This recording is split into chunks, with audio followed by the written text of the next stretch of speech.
The massive crystal chamber stretched higher than any human building, its walls glowing with soft blue light that seemed to pulse with each breath of the assembled delegates. Admiral Han Sol stood at the center of the circular floor, his dark uniform a stark contrast against the gleaming surface beneath his feet. Around him, in tiered galleries that spiraled upward like the inside of a great shell, sat representatives from 87 different species that made up the Galactic Council. Han Sol had seen many things in his 40 years of service to the Terran Federation, but nothing had prepared him for this moment. The weight of humanity's future pressed down on his shoulders as he waited for Council Speaker Velthara to acknowledge his presence. The ancient Keth Mori leader sat in the highest gallery, her silver skin reflecting the chamber's light like polished metal. Her 4 eyes studied Han Sol with the same interest one might show when examining an unusual insect. The human delegation had traveled for 3 months to reach Nexus Prime, the Council's seat of power in the galactic core. Captain Da-Un, humanity's chief diplomat, stood beside Han Sol along with 12 other carefully chosen representatives. Each one had spent years preparing for this moment, learning the complex protocols and ancient traditions that governed council proceedings. They had come here with hope, carrying the dreams of 8 billion humans scattered across 42 star systems. For 3 centuries, humanity had expanded steadily outward from Earth, establishing colonies and building trade networks with any species willing to deal with them. They had fought wars, yes, but they had also brought peace to troubled regions. They had terraformed dead worlds and built cities that gleamed like jewels among the stars.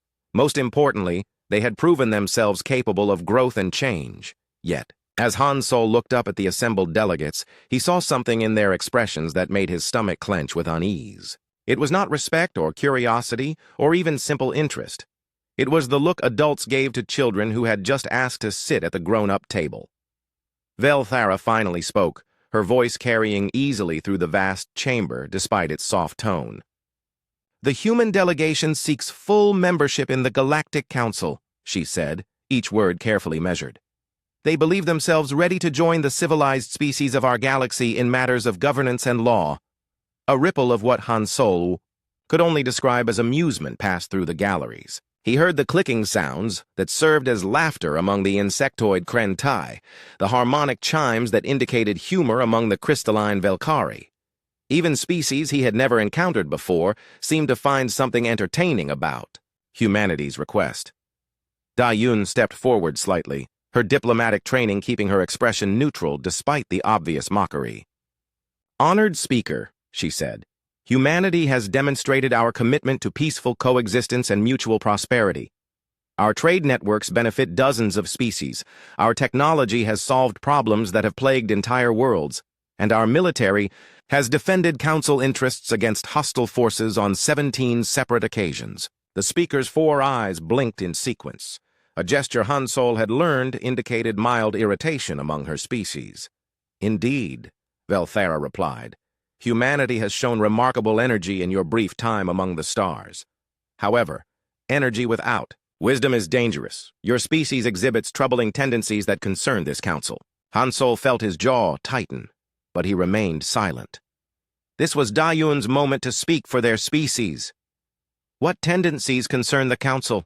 Da-Yun asked, her voice remaining steady and professional. A delegate from the middle galleries rose to speak. The massive Corvin's thick hide gleamed with natural oils as he addressed the chamber. "Your species wages war with disturbing frequency," he rumbled. "In 3 centuries, humans have fought 43 conflicts of various scales. You solve disputes with violence rather than negotiation." Da-Un had prepared for this argument. Honored Delegate Morduk, 37 of those conflicts were defensive actions against hostile forces. 4 were civil disputes that we resolved internally. Only 2 involved aggressive action, and both were taken to protect other species from extinction-level threats. Another delegate spoke up, this one from a species Han Sol recognized as the ethereal Vexani. Their translucent forms shimmered as they communicated through modulated light patterns that the chamber's systems converted to sound. "Your terraforming practices show disregard for natural planetary development. You reshape worlds to suit your biology rather than adapting yourselves to existing conditions." We offer terraforming services to species who request them, Da-Un replied. 17 different civilizations have specifically asked for our help in making their worlds more habitable. We always work within established environmental guidelines. The speaker raised one of her 4 hands, and the chamber fell silent. The concerns go deeper than specific actions, she said. Your species demonstrates a fundamental incompatibility with civilized society. You treat artificial intelligences as equals rather than tools. You encourage dangerous individualism instead of proper collective harmony. Most disturbing of all, you show no respect for the natural order of galactic hierarchy. Han Sol felt something cold settle in his chest. This was not going as they had hoped. The months of preparation, the careful diplomatic overtures, the demonstrated good faith actions, none of it seemed to matter. The Council had already made up their minds about humanity's place in the galaxy. In the upper galleries, Jamin shifted uncomfortably in his seat. The young xenobiologist had been granted observer status as part of his research fellowship on Nexus Prime, and he had watched the proceedings with growing dismay. He had spent 2 years studying among the Council species, learning their languages and customs, earning their respect through his scientific work. He had believed that understanding would lead to acceptance. Now he realized how naive that belief had been. The casual cruelty in how the delegates discussed his species made his hands shake with suppressed anger. They spoke about humans as if they were dangerous animals that needed to be contained rather than potential partners in galactic civilization. Worse, he could see the genuine fear beneath their condescension. They were not just dismissing humanity. They were actively working to keep his species in a subordinate position. Da-Un made one final attempt to salvage the situation. Honored Speaker, humanity seeks only the opportunity to contribute to galactic peace and prosperity. We do not ask for special treatment, merely equal representation in matters that affect all species. The speaker was quiet for a long moment, conferring with her advisors in the subsonic frequencies that served as private communication among her people. When she finally spoke again, her words carried the weight of absolute authority. The Galactic Council recognizes humanity's energy and potential, she announced. However, your species is clearly not ready for full membership. We offer instead junior observer status, with the possibility of review in 50 standard years. You will be granted access to Council databases and trade networks, but no voting rights in matters of galactic governance. Your worlds will remain under Council oversight to ensure compliance with civilized standards. The silence that followed was deafening. Han Sol felt the weight of 8 billion human hopes crashing down around him. Junior observer status was barely a step above being a vassal state. Council oversight meant alien administrators would have authority over human colonies. The 50-year review period was particularly insulting. Most species that joined the Council were granted full membership within a decade of first contact. Da-Un's diplomatic mask finally cracked slightly. This is not what humanity expected, after 3 centuries of peaceful expansion and cooperation. Perhaps, the speaker replied, this will teach your species the value of patience and proper respect for authority. The Council has made its decision. As the session ended and delegates began filing out of the chamber, Jamin remained in his seat, watching the human delegation stand alone on the crystal floor.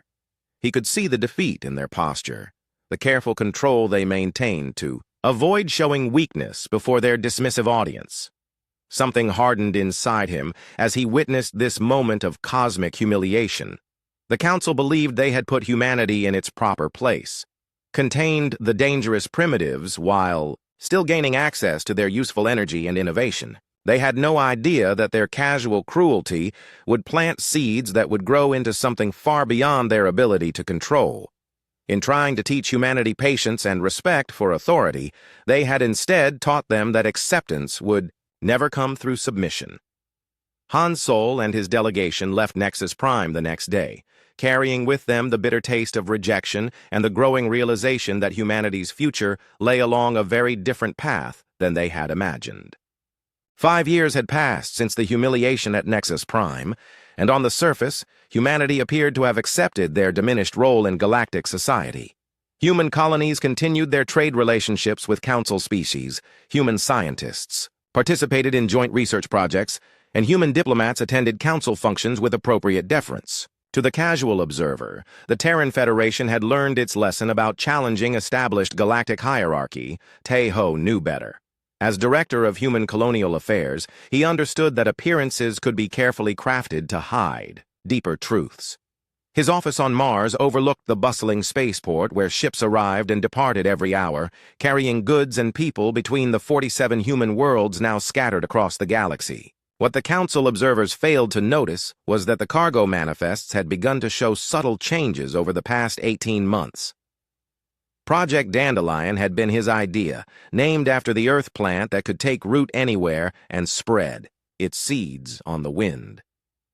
The project operated under the cover of routine colonial expansion, something the Council expected from humanity's restless nature. Each new world established was classified as a research outpost or mining survey station, designations that required minimal Council oversight. The reality was far more complex. Young Mai wiped the sweat from her forehead as she finished installing the latest sensor array in the Council monitoring station on Kepler Station. As the chief human engineer assigned to the facility, she had unrestricted access to some of the most advanced alien technology in the galaxy. What her Krentai supervisors did not realize was that every piece of equipment she touched was carefully studied, analyzed, and documented. The quantum resonance matrices that powered Council faster-than-light communication were particularly interesting.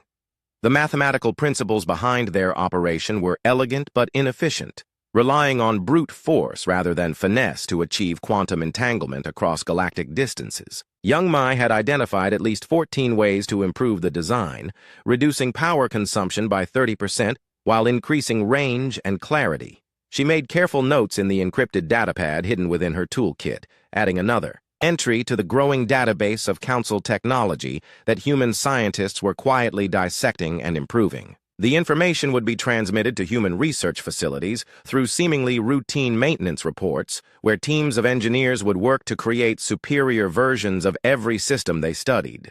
The Council's casual sharing of technology with their junior members was proving to be a significant mistake. They assumed that humanity lacked the sophistication to understand truly advanced systems, so they provided access to convince humans of their own inferiority. Instead, they were giving Earth's brightest minds a comprehensive education in galactic engineering principles. Dr. Byung-Soo stared at the holographic display floating above his desk, his eyes wide with excitement and disbelief. After 18 months of work, his team had finally achieved a breakthrough that would change everything. The quantum tunnel drive they had developed based on modified Council principles was not just functional, it was revolutionary. Traditional, faster-than-light travel required massive energy expenditures to tear holes in space-time, creating unstable wormholes that could only be maintained for brief periods. The Council's most advanced ships could achieve speeds of roughly 50 times light speed for short bursts before requiring lengthy recharge periods.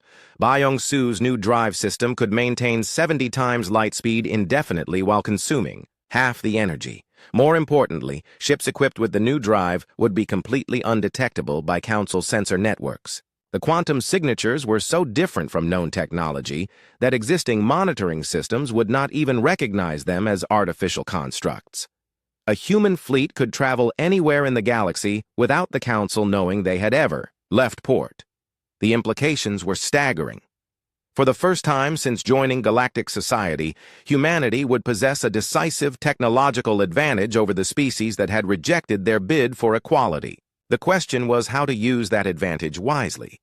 Council Representative Zix Andra reviewed the latest reports from human space with her usual mixture of boredom and mild irritation.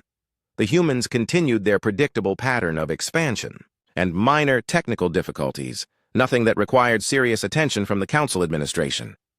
Several colonies had experienced communication problems over the past few months, but that was hardly surprising given humanity's still primitive technology infrastructure.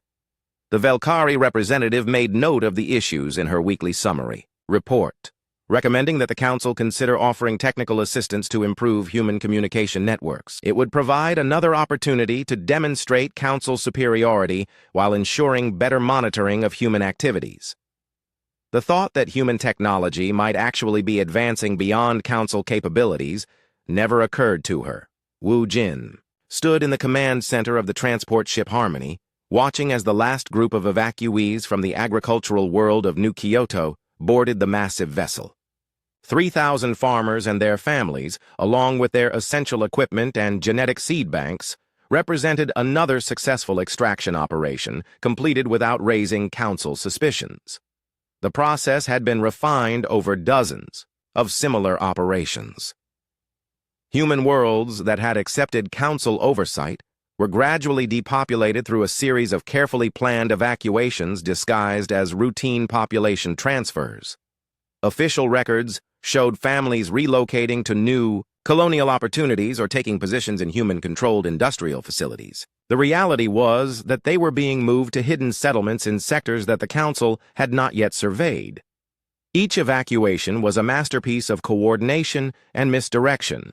False documentation showed continued human presence on the evacuated worlds, maintained by sophisticated holographic systems and automated responses to Council communications. Skeleton crews of volunteers remained behind to maintain the illusion until the final phase of each operation, when they too would disappear without a trace.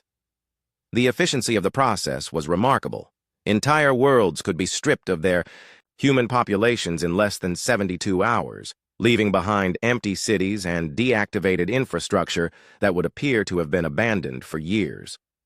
The Council's bureaucratic oversight system was so ponderous and predictable that months would pass before anyone noticed that a world had gone silent.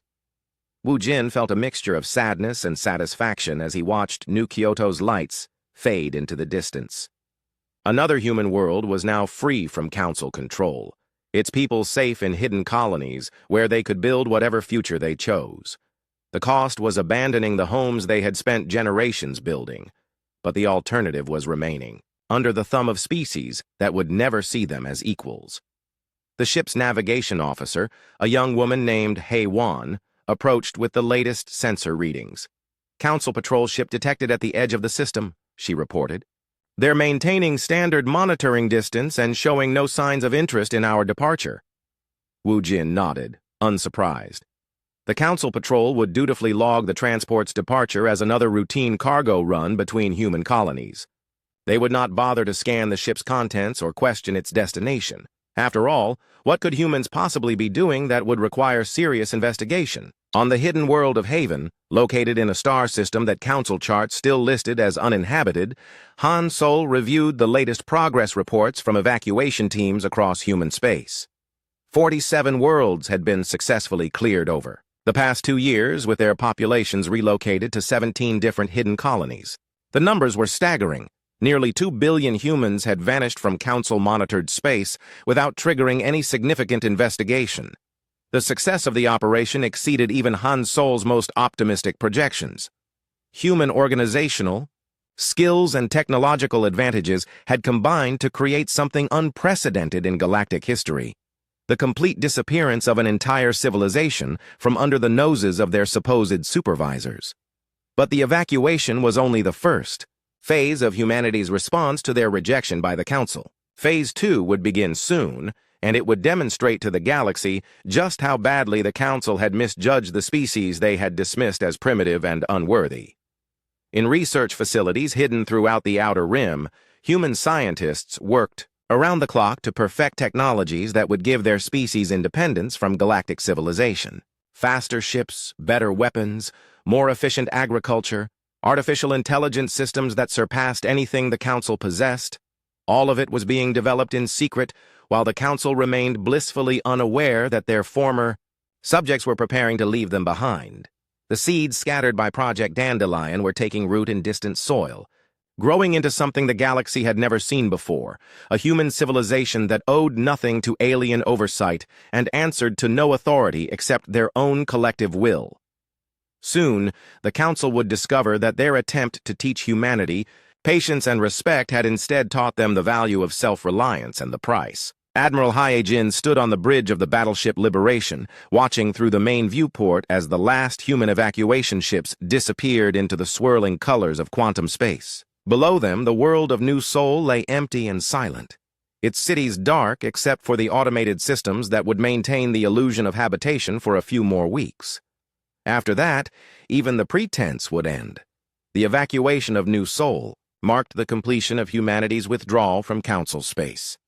Every human world that had accepted Council oversight was now empty, their populations safely relocated to the hidden colonies that had been established over the past 7 years. The operation had been so carefully planned and executed that Council monitoring systems still showed normal activity levels across human space. Hye Jin allowed herself a moment of satisfaction as she reviewed the final evacuation statistics on her command display. 2.3 billion humans successfully relocated, along with their essential technology, cultural artifacts, and genetic seed banks. Not a single life had been lost during the entire operation, and not a single council official had detected what was happening until it was far too late to stop. The quantum tunnel drives had made the impossible possible, allowing human ships to move through space without leaving any trace that council sensors could detect. While alien patrols dutifully monitored the expected shipping routes, human vessels traveled through dimensions that existing technology could not perceive. It was like being invisible in plain sight. On the planet's surface, automated systems continued to transmit routine status reports to Council oversight facilities. Holographic projectors created the appearance of normal human activity in the major cities. Weather monitoring stations reported atmospheric conditions, agricultural sensors indicated normal crop yields, and traffic control systems logged the movement of vehicles that no longer existed. The deception would hold for several more months, before inconsistencies began to accumulate. Councillor Morduk of the Hegemony arrived at New Sol's primary spaceport, expecting to conduct a routine inspection of human colonial facilities. As the representative responsible for monitoring the dozen human worlds in his sector, he made these visits quarterly to ensure compliance with Council regulations and gather intelligence about human activities. The inspection should have been a simple formality followed by a brief meeting with the colonial administrator. Instead, he found empty corridors and silent chambers where thousands of humans should have been working. The spaceport's main terminal was operational but completely deserted, its information displays showing normal scheduling data for flights that were clearly not happening. Emergency lighting cast eerie shadows across walls that still displayed human artwork and cultural symbols. Morduk's massive form moved slowly through the abandoned facility, his thick hide bristling with unease. In 3 decades of Council service, he had never encountered anything like this. Entire civilizations did not simply vanish without leaving some trace of where they had gone or why they had departed. Yet the evidence before him suggested exactly that impossible scenario. The communications center yielded the first concrete clue about what had happened. A single message had been programmed to broadcast on all frequencies when triggered by an external inspection. Morduk's presence had activated the system, and now his translator converted human speech into his native language as a calm voice filled the empty chamber. "We tried to belong," the message said. "You made it clear we never could. This is not revenge or rebellion. It is simply departure. We go to build something better than what you offered us. Do not attempt to follow." The message repeated 3 times before the system fell silent again, leaving Morduk alone with the implications of what he had just heard. The humans had not been conquered or destroyed. They had chosen to leave. Somehow, an entire species had managed to disappear from Council space without triggering any of the monitoring systems designed to prevent exactly this kind of departure. Ki Young carefully examined the abandoned human settlement on the mining world of Prosperity. Her trained archaeologists' eye-noting details that the initial Council investigation teams had missed. As one of the galaxy's leading experts in xenoarchaeology, she had been called in to determine what had happened to the humans and where they might have gone. The evidence told a disturbing story. The humans had not fled in panic or desperation. They had conducted an organized withdrawal that demonstrated planning and preparation on a massive scale. Every piece of infrastructure had been carefully deactivated rather than simply abandoned. Personal belongings had been sorted and packed with the precision of a military evacuation. Most importantly, any technology that represented human innovation had been completely removed. What remained was a perfect replica of a human colony as the Council expected to see it. The fusion reactors were standard Council designs. The communication systems used approved galactic protocols, and the manufacturing facilities contained only basic equipment that met Council specifications. Everything that might have revealed human technological advancement had vanished along with the people. Ki Young's analysis revealed the scope of Council intelligence failure. For years, the humans had been operating parallel technology systems. One, visible to Council oversight, and another completely hidden from alien observation. The visible systems had been designed to reinforce Council assumptions about human primitive capabilities, while the hidden systems had apparently surpassed anything the Council possessed. The archaeological evidence suggested that human technology had been advancing at an exponential rate during their 7 years of supposed submission to Council authority. Advanced materials that the Council had never seen before left trace signatures in the abandoned facilities. Energy readings indicated power generation systems that operated on completely unknown principles. Most disturbing of all, quantum signatures suggested that the humans had developed faster-than-light travel capabilities that exceeded anything in the Council's technological arsenal. Ambassador Dong Hyun stood in the Council chamber on Nexus, Prime for the last time, facing the same tiered galleries where humanity's hopes had been crushed 7 years earlier. This time, however, he was not here to ask for anything. He had come to deliver humanity's formal withdrawal from all Council agreements and treaties. The chamber was in chaos as reports continued to arrive from across the galaxy, confirming that human colonies everywhere had been evacuated. Dozens of Council representatives were shouting questions and demands, their careful diplomatic composure shattered by the realization that an entire species had outmaneuvered their intelligence services and disappeared without a trace. Speaker Velthara's 4 eyes fixed on Dong Hyun with undisguised fury. "The Council demands an explanation for these actions," she said, her voice carrying the authority of 87 species. "Humanity has violated numerous treaties and agreements by abandoning Council-supervised worlds without proper authorization."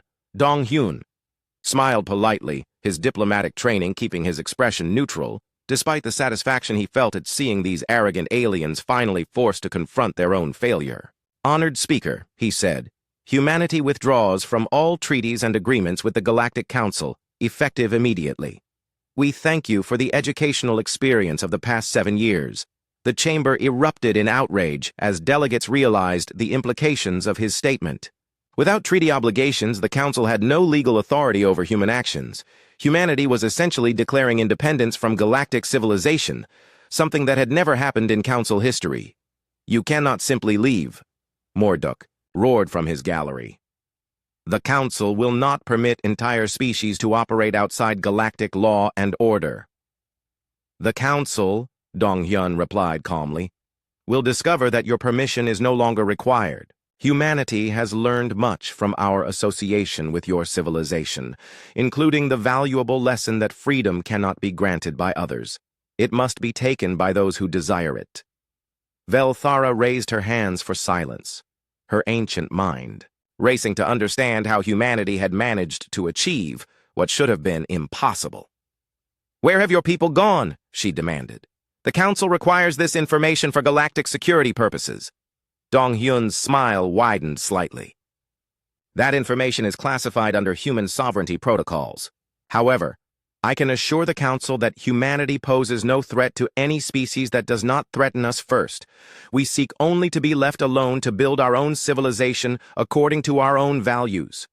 As Dong Hyun departed from Nexus Prime aboard, the last human ship in Council space, he carried with him the satisfaction of seeing the mighty Galactic Council reduced to confusion and panic. The species that had dismissed humanity as primitive and unworthy were beginning to realize that they had made a catastrophic error in judgment.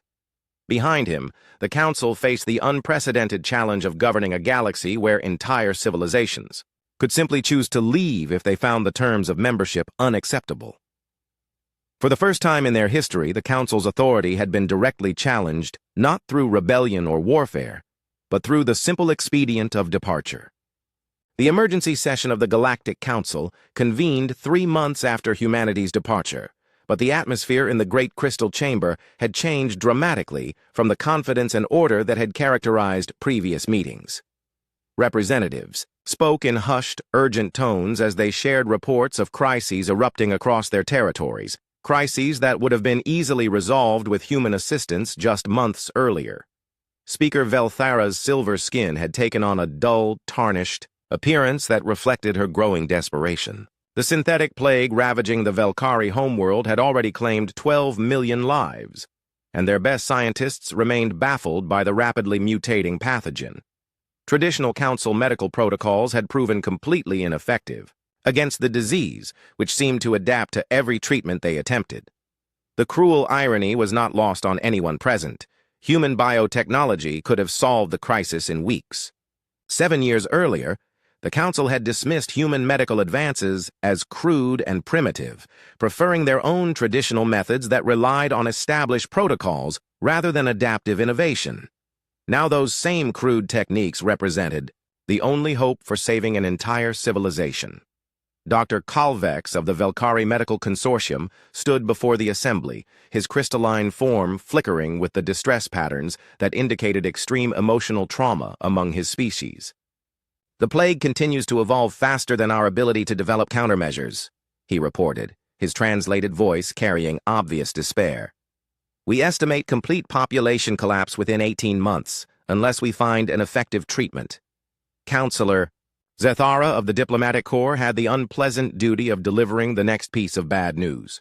"All attempts to contact humanity have failed," she announced. "We have sent communication probes to every known human world, but they appear to be completely abandoned. Long-range sensors detect no signs of human activity anywhere in previously occupied space." The silence that followed was heavy with implications. The Council's most advanced technology, systems that could detect energy signatures across hundreds of light years, had found no trace of humanity's new location. It was as if 2 billion humans had simply vanished from the galaxy entirely, taking with them technologies and capabilities that the Council was only now beginning to understand they had desperately needed. So Young monitored the Council's increasingly frantic communications from her position aboard the deep space listening post Whisper, hidden in the shadow of a rogue planet far beyond Council sensor range. As humanity's chief intelligence analyst, she had the responsibility of tracking Council activities and assessing potential threats to human colonies. What she was observing filled her with a mixture of satisfaction and genuine concern. The intelligence reports painted a picture of galactic civilization in rapid decline. Without human participation, the complex web of trade relationships that had sustained the Council's economy was beginning to collapse. Human traders had served as neutral intermediaries between species that refused to deal directly with each other, carrying goods and information across cultural barriers that other species could not bridge. More critically, human innovation had been the driving force behind most technological advancement in the galaxy for the past century. Council species had grown comfortable with their established ways of doing things, preferring to maintain traditional systems rather than risk the uncertainty of change. Humans had provided the creative spark that kept galactic civilization moving forward, and without that spark, progress had ground to a halt.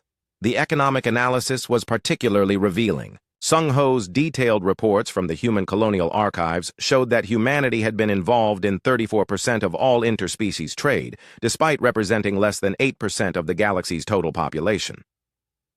Human shipping networks had connected isolated systems. Human banks had provided financial services to emerging civilizations, and human manufacturers had produced goods that met specifications no other species could achieve. 17 Council species were now facing critical shortages of materials and components that human colonies had supplied. The Krentai hive worlds were running out of the specialized nutrients that human agricultural systems had produced for their growing larvae. The energy-based Lumina were experiencing power grid failures because human fusion technology had provided the stable energy sources their cities required.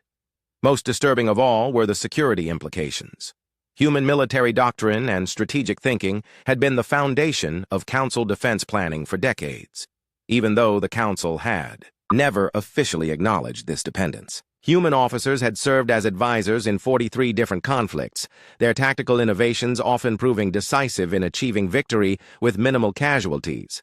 General Kralvex of the Council Defense Force stood before a restricted session of the Military Planning Committee, his scarred face grim as he delivered classified intelligence about humanity's true military capabilities. The revelation that human warships had been decades ahead of Council technology sent shockwaves through the assembled officers.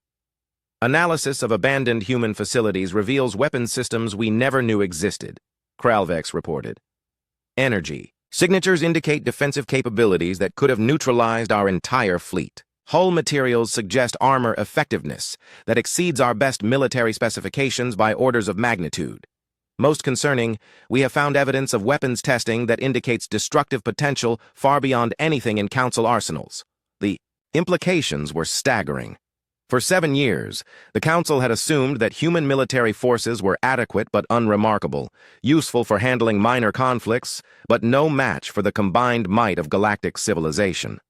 The discovery that human military technology could have defeated the entire Council fleet meant that humanity had chosen to accept subordinate status, not from weakness, but from a conscious decision to avoid conflict. Commander Talquin of Strategic Intelligence raised the question that everyone was thinking but no one wanted to voice. If humans possessed this level of military superiority, why did they submit to Council authority for 7 years instead of demanding equal treatment? Kralvex was quiet for a long moment before answering. Because they believed in the possibility of peaceful coexistence.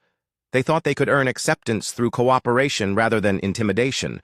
We taught them that belief was naive. The silence that followed was filled with the growing realization that the Council had not defeated or contained a dangerous species. They had driven away the one species that could have been their greatest ally. Humanity had possessed the military power to conquer the galaxy, but had chosen instead to seek partnership. The Council's rejection had taught them that partnership was impossible. In the hidden research station Deep Thought, located in a star system that Council charts had never mapped, Insu put the finishing touches on a message that would be broadcast across galactic communication networks. As humanity's chief scientist and the architect of their technological revolution, he had been chosen to deliver a final communication to the species that had rejected them. The message was brief but comprehensive, designed to leave no doubt about humanity's current capabilities and future intentions. Insu activated the quantum transmission array, a device that used principles the Council had not yet discovered to broadcast across the entire galaxy simultaneously.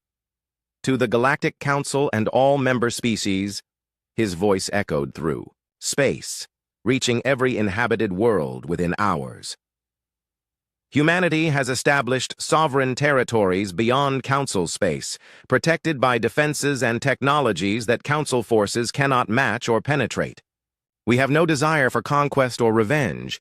We seek only to be left alone to develop according to our own values and aspirations. The message continued with a detailed but diplomatically worded explanation of humanity's technological advancement. Faster-than-light travel that exceeded Council capabilities by several orders of magnitude. Defensive systems that could neutralize any known weapon. Manufacturing techniques that could produce materials Council science considered impossible. Artificial intelligence systems that surpassed even the most advanced Council computer networks. You taught us that we were not welcome in your civilization, Insu concluded. We learned that lesson well. Now we teach you that your civilization was not as advanced as you believed, and your authority was not as absolute as you assumed. We go forward to build something better than what you offered. Us, do not follow. The transmission ended with coordinates for a single communication beacon that the Council could use to send messages to humanity if necessary. The beacon was located in neutral space, monitored by automated systems that would relay any communications to human territories while providing no information about their actual location. As reports of the broadcast reached the Council chambers on Nexus Prime, the assembled delegates finally began to understand the true scope of their mistake. They had not simply rejected humanity's bid for membership. They had driven away the most technologically advanced species in the galaxy, a species that had been willing to share their innovations in exchange for simple acceptance and respect. 5 years after humanity's departure, the Galactic Council met in emergency session for the 4th time that standard year, and the great crystal chamber that had once symbolized the pinnacle of galactic civilization now felt more like a tomb. Speaker Velthara's once pristine silver skin had dulled to the color of tarnished metal, and her 4 eyes held the hollow look of someone who had watched an empire crumble while being powerless to stop it. The reports arriving from across Council space painted a picture of systematic collapse that grew worse with each passing month. Trade routes that had operated smoothly for centuries were now plagued by disputes that no one seemed capable of resolving. Ancient conflicts that human diplomats had mediated for decades had reignited into open warfare. Most critically, the technological stagnation that had set in after humanity's departure was beginning to affect basic infrastructure maintenance across dozens of worlds. Myray stood in the command center of New Terra, the capital world of the Human Free Worlds Alliance, reviewing the latest intelligence reports from Council space with a mixture of sadness and professional detachment. As president of humanity's new government, she bore the responsibility of deciding how her species would respond to the increasingly desperate pleas for assistance that arrived through the communication beacon almost daily. The messages had started, arriving within 6 months of humanity's departure, cautious inquiries about the possibility of resuming trade relationships.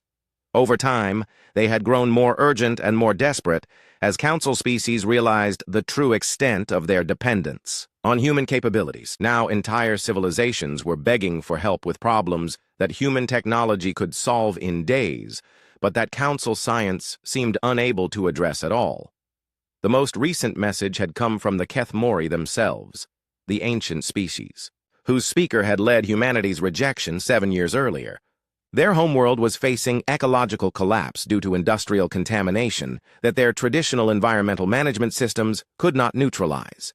They offered full recognition of human sovereignty and extensive trade concessions in exchange for assistance that would prevent the death of billions. Myray understood the bitter irony of the situation.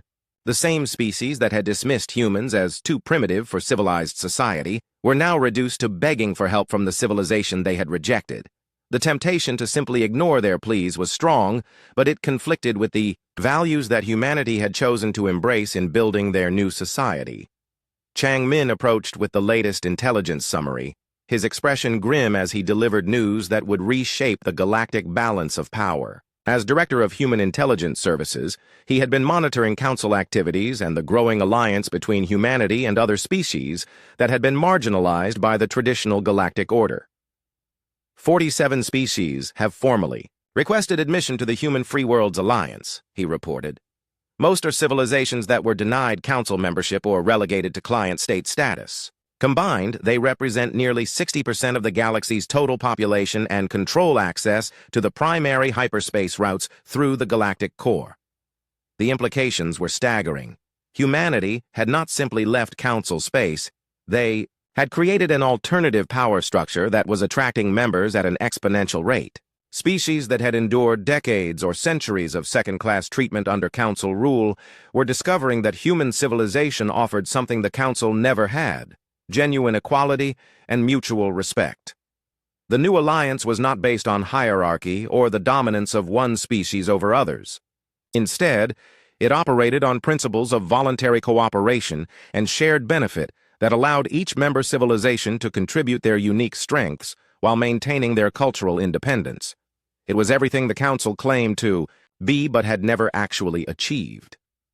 Dr. Junho's research team had produced technological breakthroughs that made the gap between human and Council capabilities almost impossible to bridge. Working in facilities that operated without any resource constraints or bureaucratic oversight, human scientists had achieved advances that surpassed Council technology by centuries rather than decades. The new generation of quantum computers could process information at rates that allowed real-time simulation of entire galactic civilizations. Materials science had produced substances that were virtually indestructible while remaining lighter than traditional metals. Energy production systems could harness power directly from quantum fluctuations in space-time itself, providing unlimited, clean energy with no environmental impact. Most remarkably, human artificial intelligence research had produced synthetic minds that possessed genuine creativity and independent thought while remaining absolutely loyal to human values and objectives. These AI partners had accelerated human technological development to a rate that made breakthrough discoveries routine rather than exceptional. When Council scout fleets finally attempted to locate human territories by force, they discovered that their most advanced ships were hopelessly outmatched by defensive systems they could barely detect, much less understand. Entire task forces simply vanished without sending so much as a distress signal, their quantum signatures erased so completely that it was impossible to determine what had happened to them. The few ships that managed to return brought reports of defensive networks that operated on principles Council science could not explain, energy barriers that could neutralize any known weapon, stealth technology that made human ships invisible to all sensors, and space-based platforms that could disable intruding vessels without apparent effort. The message was clear. Human space was protected by capabilities that Council forces could not challenge. Elder Admiral Han Sol, now 73 years old but still sharp as a blade, stood before the Council's final diplomatic mission on the neutral world of Haven's Gate. The delegation had traveled for months to reach this location, carrying with them the most generous offer in Council history: full membership with unprecedented privileges, including permanent seats on the ruling Council and veto power over all major decisions. The humans had agreed to meet with the delegation out of courtesy, but Han Sol's weathered face showed no trace of the hope or eagerness that might have been expected from representatives of a species being offered everything they had once sought. Too much had changed for such simple solutions to be meaningful anymore. Speaker Velthara, now ancient even by Keth Mori standards, led the Council delegation with the desperate energy of someone making a final attempt to save everything she had spent her life building. Her 4 eyes met Han Sol's steady gaze as she began the formal presentation that represented the Council's last hope for maintaining their authority over galactic civilization. "Honored Admiral," she said, her voice carrying the weight of centuries, but lacking the arrogant certainty that had characterized their previous meeting. "The Galactic Council recognizes that grave errors were made in our past dealings with humanity. We come here today to offer complete restoration of the relationship between our peoples, with terms that acknowledge humanity's rightful place as equals in galactic governance." Han Sol listened politely as Velthara outlined the Council's offer, which included immediate full membership, seats on all major committees, access to Council archives and technology, and financial compensation for the costs of humanity's forced exodus. It was everything that humanity had originally sought and more, offered with the desperation of species that finally understood what they had lost. When the speaker finished her presentation, Han Sol was quiet for a long moment before responding. His words, when they came, carried the finality of a door closing forever. "Honored Speaker," he said, "you had 3 centuries to offer us equality when we sought to join your civilization. Instead, you offered us servitude disguised as cooperation. We chose freedom over submission, and in doing so, we discovered that we could build something far better than what you were willing to share." Han Sol gestured to the viewport that showed the thriving space station where they were meeting, one of dozens of facilities that served as neutral ground for diplomatic exchanges between the Human Free Worlds Alliance and other galactic powers. Ships from 47 different species moved through the traffic control zones, conducting trade and cultural exchanges based on mutual benefit rather than hierarchical dominance. "The damage cannot be undone," he continued, "because we are no longer the species that sought your approval. We have become something greater than what we were when we first approached your council chambers. Your rejection taught us that acceptance cannot be granted by others. It must be earned through achievement and maintained through strength." The council delegation departed Haven's Gate that day, carrying with them the knowledge that their empire was finished. Humanity would not return to save the civilization that had rejected them, and without human participation, the complex web of relationships that had held the Council together for millennia would continue to unravel. In the years that followed, the Galactic Council became a shadow of its former self, controlling fewer than 20 species in a galaxy where hundreds of civilizations now looked to the Human Free Worlds Alliance for leadership and partnership.